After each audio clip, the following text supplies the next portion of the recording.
అండి, అందరికీ నమస్తే. ఈరోజు శనివారం కదా, 7 శనివారాల పూజ అని ఈరోజే వ్రతం కింద లెక్కది ఇవాళ మొదలుపెట్టారు మా ఇంట్లో. ఈ మొదటి శనివారం అనమాట. మీకు వీడియో తీసి పెడదామని, చూసిన వాళ్ళు కూడా అంతా మంచి జరగాలని మేము ఈ వీడియో పెడుతున్నామండి. చూడండి అన్నమాట.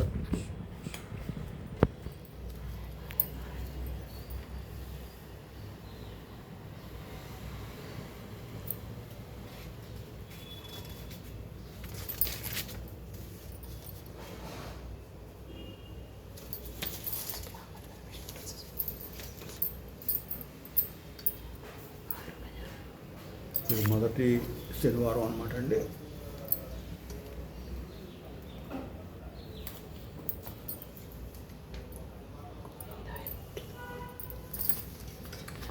ఓకే అండి, చూడండి మీకు అంత మంచి జరగాలని కోరుకుంటున్నామండి. సబ్స్క్రైబ్ చేయండి, లైక్ చేయండి, షేర్ చేయండి ఫ్రెండ్స్. Thank you.